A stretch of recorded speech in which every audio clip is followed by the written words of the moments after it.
朋友们，你知道我们如何才能接受诸如疾病、残疾、意外变老等等这些不可抗拒的事实，而活在当下吗？对于大部分人来说呢，一旦当自己陷入到这些大的疾病和困境中时，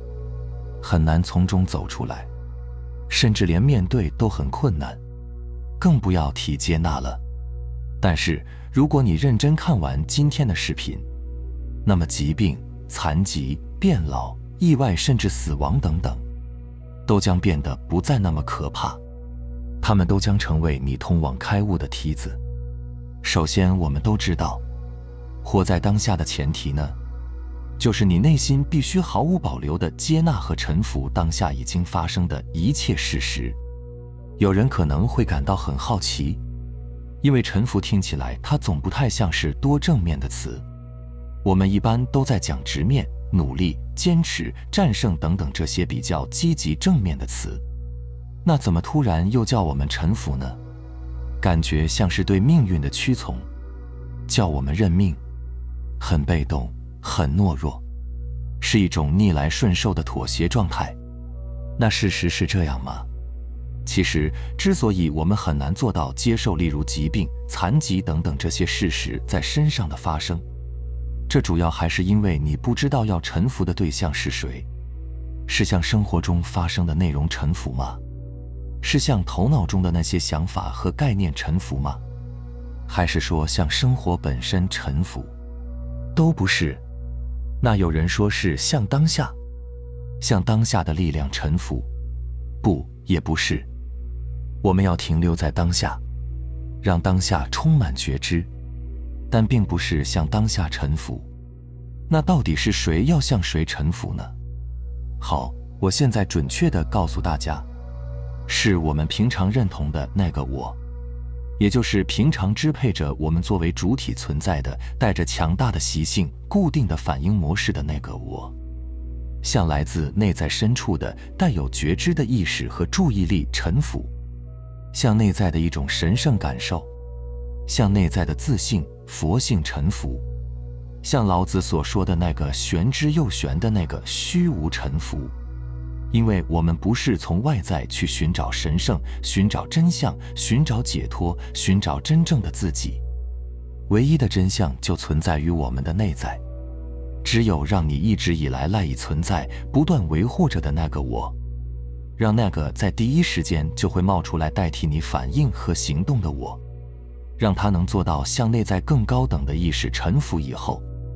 就是你得让它从我们的日常生活中的主导者撤下来，让它每次都能退后，在内在的意识和觉知面前消散下去。这个时候，那个真正的你才能醒过来。也就是说，真正能够做到接纳和臣服的前提条件，是需要体会到无我的。就比如开头我们所讲的疾病、残疾等等现象，我们无法做到接纳，是因为我们觉得这些现象就代表我们自己，这样自然就会觉得不好，产生负面的评判。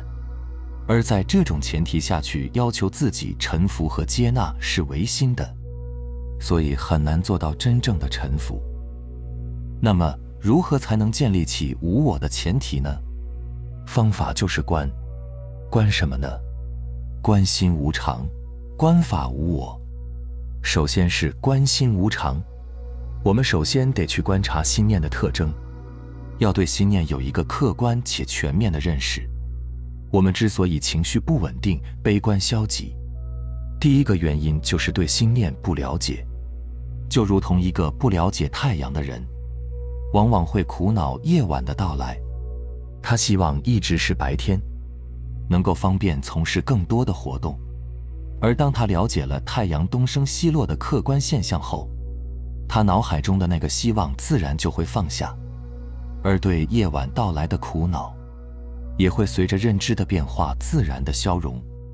他会认为夜晚的到来是正常的，苦恼是排斥的，而苦恼的消融自然就呈现了接纳和臣服。所以，去观察自己的心念活动的特征，对于做到接纳和臣服是很重要的。因为对于心念，我们也有潜在的一厢情愿。这个一厢情愿就是恒常，就是稳定。我们觉得心念应该是稳定的，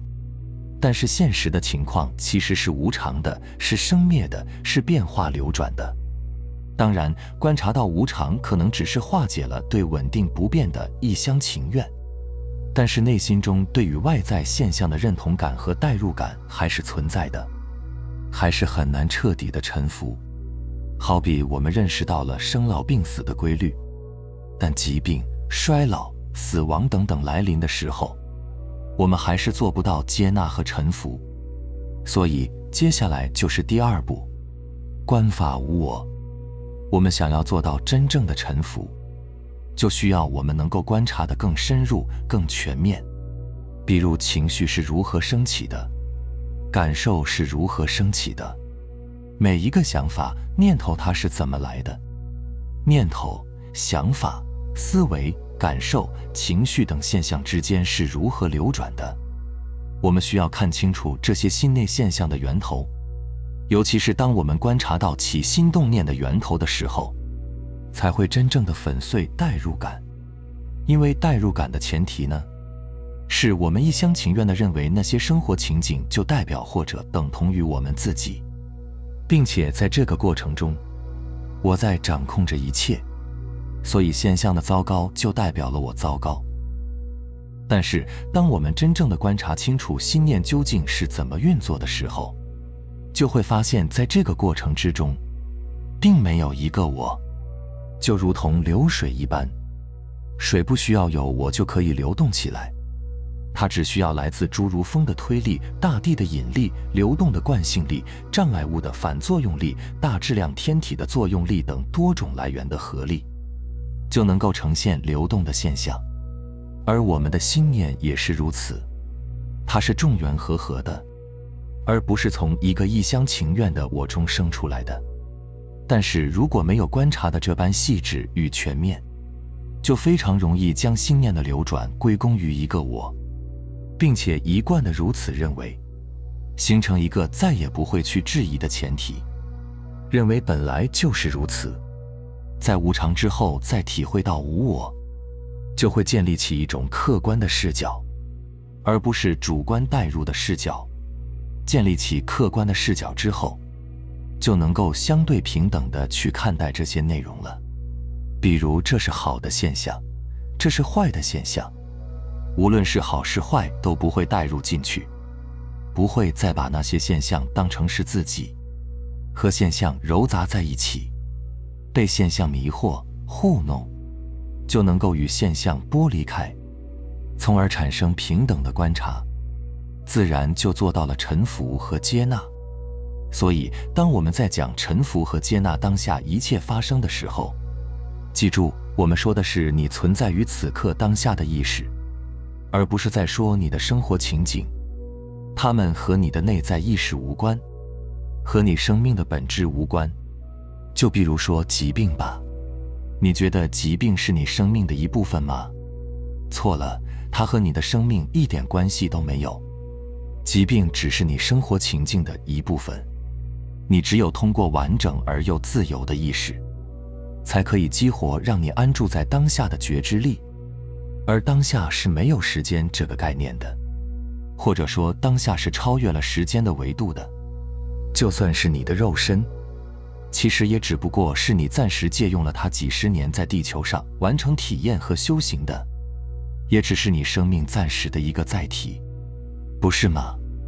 所以就连你的身体其实也是生命之外的东西。当你非要让外部的生活情境成为你的生命，也就是成为你自由意识的一部分的时候，你当然就会感到痛苦。另外，只要是外部的生活情境，那么它们就会都局限在三维世界的时间里面，所以它们都有过去和未来。但是在此刻当下呢，则完全没有时间的存在，所以在当下就没有疾病，没有残疾，没有衰老，也没有美丑，当然也就没有痛苦。当你真正进入了当下时刻，你就会发现一切困扰你的那些问题都一下子被你空掉了。只有在当下，你才能体会到比你种种生活状况更加深层、更加重要的东西，那就是生命。如果你能把你的意识聚焦在每一个生命的瞬间，而不是被各种各样的标签、概念、名称带走，最终转化为了各种思维活动和负面的情绪，那么疾病也好，残疾也好，衰老也好，就会都变成了一些简单的因素，比如身体的疼痛、虚弱、不舒服、皮肤松软、眼角的几条皱纹等等。这些恰恰就是当下的真实发生，这些就是你此时此刻需要接纳和臣服的东西，仅此而已。你要接纳和臣服的是它们，而不是什么疾病、什么残疾、我正在衰老、我的青春不再等等这些认知和概念。当你不再认同于这些社会习惯之下的概念的时候，你就算是在他们给你带来的痛苦之中得到了解脱和开悟，当然也可以说是你利用了逆境开悟。你看，世界和现实并没有任何的改变，真正改变的是你。你变了，世界也就变了，世界只是你内在的反应而已。你不接受什么，那你就会一直对抗什么，你一直对抗它，它就会反过来攻击你，你就一定会因此痛苦。相反，一旦你接受了它，那么你的心就不会再苦了。所以疾病不是问题，残疾也不是问题，变老也不是问题，意外也不是问题。你是否能够以意识存在于此刻当下，这才是真正的问题。面对种种我们所定义出来的逆境，首先要做的就是把时间从这些概念当中拿掉，不要随着头脑里的各种标签和评判去到过去和未来。你要利用它们，让他们逼着你进入当下时刻，让他们逼着你把痛苦的负面情绪能量重新再转化为伟大的意识，让他们逼着你提升，逼着你开悟。明白了吗？最后，时刻记住，任何存在于这个世界上的人类呢，都是由3股力量组成的。一种是更高等的主动的力量，就是我们带有觉知的意识和注意力；一种是低等的被动的力量，就是自动化反应的惯性和模式，这就是所谓的我。而第3种力量，就是中和它们的力量。这种力量就是让前面2种力量能和谐统一的在这个世界上存在，让自己的生命呈现出一个有意识、带着觉知思考行动的觉醒的个体的那种渴望，想要开悟，然后悟后再起修。那这3股力量缺一不可，必须都先呈现出来了才行。而这3种力量最终被整合起来的地方，就是佛所在的地方，就称之为临在。而当我们说的臣服出现了，